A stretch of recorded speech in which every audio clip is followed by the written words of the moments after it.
Salam sejahtera, terima kasih karena bersama dengan saya di Nazlin Unity Channel. Gerakan Perikatan Nasional tidak bertanggung jawab. DAP matang hormati kontrak sosial negara. Pemuda amanah tidak akan berdiam diri terhadap politik kebencian seperti itu. Justru kami akan membuat laporan polis terhadap kenyataan oleh Tong Kiong yang berbaur hasutan serta boleh menggugat keharmonian, kata beliau. Pemuda Amanah Nasional mengecam keras kenyataan timbalan Presiden Gerakan PN, Tong Kiong berkaitan kedudukan istimewa Bumi Putra Melayu Islam, seperti yang termaktub dalam Perlembagaan Persekutuan. Ketuanya, Senator Hasbi Muda berkata, kedudukan istimewa Bumi Putra Melayu Islam adalah ketetapan perlembagaan yang harus dihormati oleh semua pihak termasuk gerakan sendiri. Tindakannya yang mengkritik DAP kerana tidak bersuara, mempertikaikan kedudukan istimewa Bumi Putra Melayu Islam, hanya kerana menerima realiti ini menunjukkan sikap hipokrit dan tidak bertanggung jawab. Yang menjadi persoalan netizen, juga para penganalisis politik dan pemerhati politik, ialah di mana suara Hadi dan di mana suara PAS, Perikatan Nasional Bersatu, Muhyiddin Yassin dan yang lain-lain yang terpalinglah sebelum ini apabila gerakan bersuara tentang perkara ini. Kenapa mereka diam-diam sedangkan gerakan sudah menyatakan perkara tersebut? Bukankah itu sesuatu perkara yang perlu mereka bersuara? DAP sebagai sebahagian daripada kerajaan perpaduan telah menunjukkan kematangan politik dengan menghormati kontrak sosial negara. Dan ia bukan satu kesalahan, tegas Hasbi dalam kenyataan hari ini. Terdahulu, Tong Kiong mengkritik DAP kerana tidak menentang dasar-dasar yang dianggapnya mengutamakan kaum Melayu secara terbuka. Silap besarlah Tong Kiong kan? Kenapa dia mengkritik DAP kerana tidak menentang dasar-dasar yang dianggapnya mengutamakan kaum Melayu secara terbuka? Kita nak dengar jugalah kan apa suara Akmal Saleh tentang hal ini. Adakah Akmal Saleh akan menentang habis-habisan gerakan kerana perkara ini? Atau tiba-tiba pula ada orang lain juga yang mengaitkan DAP dengan hal ini? DAP diam-diam tak terlibat langsung, tiba-tiba diserulah pula. Kritikan itu muncul apabila Timbalan Perdana Menteri Datuk Seri Ahmad Zaid Hamidi memaklumkan Setiausaha Agung DAP Antonio Lok tidak pernah membantah kedudukan istimewa orang Melayu dan Islam sejak tertubuhnya kerajaan perpaduan.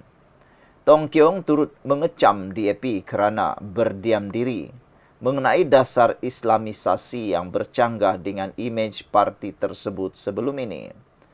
Mengulas lanjut, Hasbi berkata, tindakan pemimpin PN yang cuba memainkan sentimen perkauman demi kepentingan politik amat membimbangkan serta berpotensi menggugat kestabilan negara. Malaysia tidak boleh kembali ke era politik perkauman yang boleh mencetus ketegangan dan perpecahan dalam kalangan rakyat, katanya lagi. Tambahnya, pemuda amanah tidak akan berdiam diri terhadap politik kebencian seperti itu. Justru, kami akan membuat laporan polis terhadap kenyataan Tong Kiong yang berbaur hasutan serta boleh menggugat keharmonian negara, kata Hasbi lagi. Sekian dulu untuk kali ini. Jangan lupa tinggalkan komen Anda. Salam sejahtera. Terima kasih karena bersama dengan saya di Nazlin Unity Channel. Ada yang menggelar ahli parlimen Permatang Pauh ini dah melampau keterlaluan. Tak boleh lagi nak menggunakan pemikiran waras, sanggup menggunakan perkataan arwah. Menurut di TikTok @wadahdaily, ahli parlimen Permatang Pauh Muhammad Fawaz Muhammad Jan menggelarkan Perdana Menteri ke-10 Anwar Ibrahim dengan tanda petik arwah, tetapi berselindung di balik komen netizen. Saudara-saudara sekalian, ini satu perkara yang memang biadab dan juga satu perkara yang sesungguhnya melampau. Ahli Parlimen PAS 11 orang anak menggelar arwah untuk Hero Malaya. Tergamak, seorang wakil rakyat PAS yang difahamkan mempunyai 11 anak menggunakan perkataan arwah, merujuk kepada apa yang dipanggilnya sebagai seorang hero di Malaya. Ahli Parlimen Permatang Pau, Muhammad Fawaz Ahmad Jan, yang merupakan lulusan Universiti Al-Azhar Mesir dengan ijazah sarjana muda dalam bahasa Arab itu berkata, demikian pada sidang Dewan Rakyat hari ini. Dia yang juga Ketua Penerangan PAS Pulau Pinang, kononnya memetik kata-kata netizen yang mempersoal janji menurunkan harga minyak dan tarif elektrik, serta mengurangkan kos sara hidup. Kata beliau, tapi sayang beliau sekarang sudah tiada. Netizen mengatakan jika arwah masih ada, pasti rakyat Malaysia tidak susah seperti sekarang ini. Inilah yang dipanggil biadab, kata netizen, menggelarkan orang yang masih hidup itu sebagai arwah dan merujuk kepada Hero Malaya pula. Tapi yang menariknya, suara beliau pasti berkumandang dalam media sosial jika kerajaan menaikkan apa-apa harga yang menekan rakyat, kata Fawaz di Dewan Rakyat. Susulan penggunaan kata arwah itu, Dewan Rakyat riuh apabila ahli parlimen kerajaan dan pembangkang saling bertikam. Semakan mendapati Fawaz, 42 tahun yang juga bekas Ketua Pemuda PAS Pulau Pinang, mempunyai 11 orang anak hasil perkahwinannya dengan 2 orang isteri. Wah, boleh tahan jugalah kan dia ni sampai mempunyai 2 orang anak. 11 orang anak dan 2 orang isteri. Boleh tahan. Dan untuk makluman semua, kalau tak silap saya, ahli Parlimen Pematang Pau ini, Muhammad Fawaz Ahmad Jan, inilah yang telah mengalahkan anak kepada Anwar Ibrahim, yaitu Nurul Izzah Ibrahim. Dan sekarang ini banyak laporan media menunjukkan bahawa ada berlaku kekesalan apabila kemenangan Muhammad Fawaz itu berlaku. Ramai netizen yang tertanya-tanya bilakah pilihan raya akan datang, karena dengarnya Muhammad Fawaz ini bakal akan kalah di kawasan tersebut. Karena ada netizen yang merindui kalibat Nurul Izzah Ibrahim yang dikatakan lebih mesra dan lebih baik berbanding Muhammad Fawaz Ahmad Jan.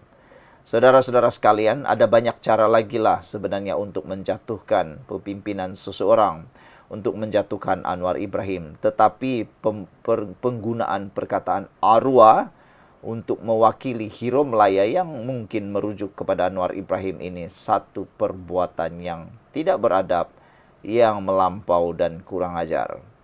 Saudara-saudara sekalian, sekian dulu untuk kali ini. Jangan lupa tinggalkan komen Anda. Salam sejahtera, terima kasih karena bersama dengan saya di Nazilin Unity Channel. Akhirnya SPRM buka cerita berkait dengan skandal isu projek RM 4 juta ringgit Malaysia di Dewan Bandaraya Kuala Lumpur. Wow, ini pasti menarik.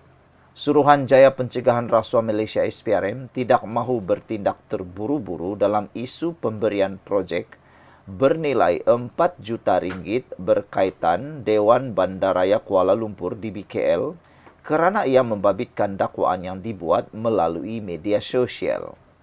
Ketua Pesuruhjaya SPRM Tan Sri Azam Baki berkata, pihaknya akan melakukan analisis menyeluruh terhadap dokumen yang diberikan di BKL untuk mengesahkan dakwaan tersebut terlebih dahulu. DBKL akan menjalankan siasatan mereka mengenai isu ini. Sementara penyiasat saya meneliti dokumen-dokumen tersebut, katanya dipetik BH. Menurutnya, masih terlalu awal untuk mengatakan SPRM sudah membuka kertas siasatan mengenai perkara terbabit. Saya telah mengadakan perbincangan dengan Datuk Bandar Kuala Lumpur, Datuk Seri Maimunah Muhammad Sharif hari ini, dan beliau bersetuju untuk berkongsi dokumen berkaitan isu ini dengan kami. Bagaimanapun, biar penyiasat saya menganalisis dokumen terbabit untuk melihat sama ada terdapat sebarang kesalahan yang memerlukan kami membuka kertas siasatan, katanya lagi. Sebelum ini, Menteri Wilayah Persekutuan Dr. Zaliha Mustafa berkata, siasatan perolehan projek DBKL sedang dijalankan pihak audit dalaman DBKL tanpa memberi tempoh untuk siasatan itu disiapkan.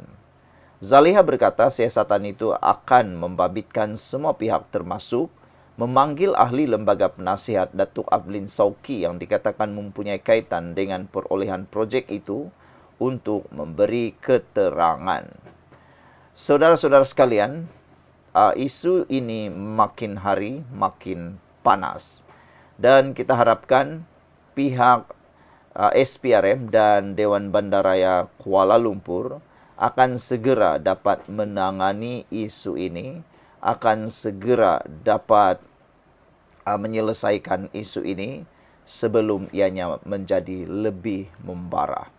Dan hari ini juga kita akan ketahui apa sebenarnya status 3 selebriti yang dipanggil SPRM. 3 selebriti akan dipanggil SPRM bagi membantu siasatan membabitkan sindiket syarikat perunding keuangan. Menurut Ketua Pesuruhjaya SPRM Tan Sri Azam Baki, mereka diarah hadir pada jam 10 pagi di Ibu Pejabat SPRM bagi memberi keterangan. Kami memanggil mereka untuk membantu siasatan berhubung OPSKI. Ini tak bermaksud mereka adalah suspek, kata beliau. Mereka hanya dipanggil untuk dirakam keterangan bagi melengkapkan kertas siasatan, katanya lagi. Terdahulu, aktor Datuk Jalaluddin Hassan, 71 tahun yang terlibat sebagai duta dengan syarikat tersebut, dilapor bersedia untuk memberi kerjasama penuh kepada SPRM. Seorang lagi duta syarikat pengurusan keuangan terbabit ialah Angkasawan Negara, Datuk Dr. Sheikh Muzaffar Syukur. Sementara itu, penyanyi Zena Zen mengunci mulut dan enggan memberi sebarang kenyataan berhubung perkara terbabit. Bulan lalu, SPRM menumpaskan kegiatan rasuah dan pengubahan wang haram membabitkan syarikat perunding keuangan serta pegawai bank melibatkan beberapa institusi keuangan. Pegawai institusi perbankan terbabit dilaporkan membantu memproses serta meluluskan permohonan pinjaman peribadi pelanggan melalui sebuah syarikat perunding keuangan. Seramai 12 individu ditahan dalam serbuan bahagian pencegahan pengubahan wang haram SPRM dengan kerjasama Bank Negara Malaysia BNM di 24 lokasi menerusi OPSKI, meliputi rumah kediaman dan pejabat di sekitar Lembah Klang.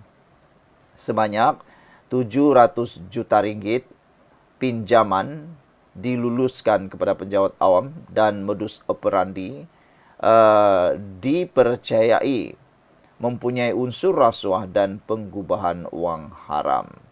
Sekian dulu untuk kali ini. Jangan lupa tinggalkan komen anda dan sila tekan butang subscribe. Kita jumpa lagi. Bye-bye.